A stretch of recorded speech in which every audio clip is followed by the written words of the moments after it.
Erev Yom Kippurim, Tafshin Pei Aleph. We're entering into Yom Kippur, which is probably Yom Kippur we never experienced, especially as a community. We will not have the great, powerful davening we usually have in the shul with everybody together, and all the excitement and all the emotion that goes together with it. And because of the situation, we're going to be split up into smaller minyanim. But that being said, I think we need to take the opportunity of this more intimate setting of a small minyan, maybe even needing to daven at home for some of us, to feel the situation, to focus on our davening, to daven on the situation we're in, and to feel it, and to pray for the situations we're in.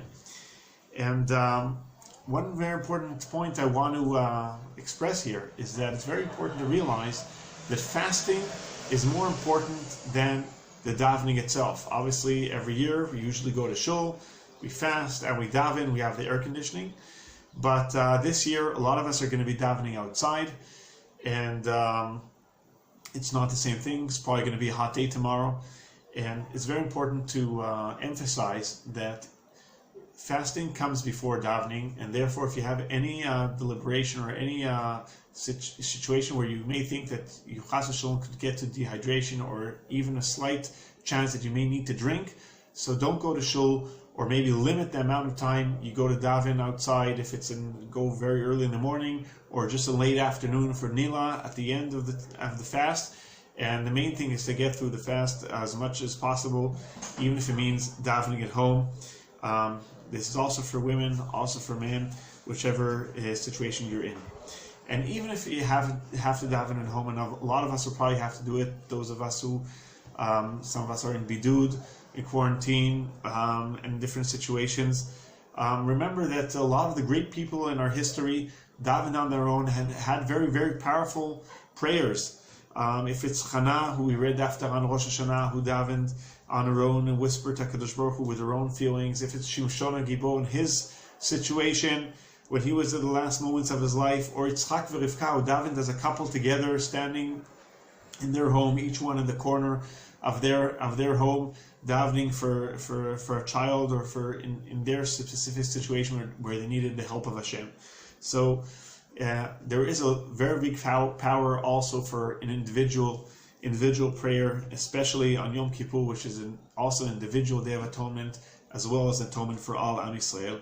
And each and every one of us, is really a shliach tzibur in our own way. Think of the people you know who need special prayer. Think about your family. Think about Am Yisrael, and be a shliach tzibur. Be a messenger for all Am Yisrael in your individual prayers. Another point I want to emphasize is that since the davenings are going to be shorter, also those that are in the shul and also those that are out of the shul are going to be shorter davenings in order to limit the danger or risk of dehydration or of corona, which means you're going to have more time in the day. Davening finishes faster, you're going to have a lot of hours, you're not going to be in shul, you're not going to be engrossed in davening, and it's worthwhile thinking of how you can spend that time in a meaningful way on Yom Kippur. Maybe choose a sefer, a book that's related to tshuva, related to the Seder Avodah of Yom Kippur, something to think about of meaningful thoughts that are related to Yom Kippur to accompany you throughout the day.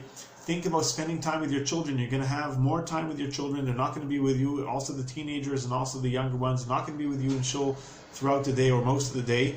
So obviously you're going to rest some of the time, but the rest of the time, think about time you want to spend with them, what you want to talk about, what you want to think about together, and make it turn it into a meaningful day as much as possible within the situation.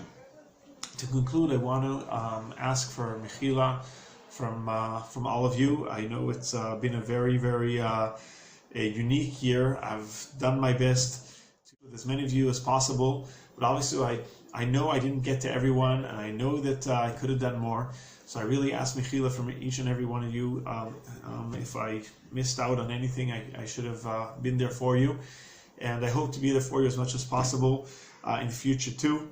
And just conclude with the prayer of Ptach lanu sha'ar be'et ni'ilat sha'ar. Even though some of the gates we're used to are closed, We ask Kadosh Baruch Hu to open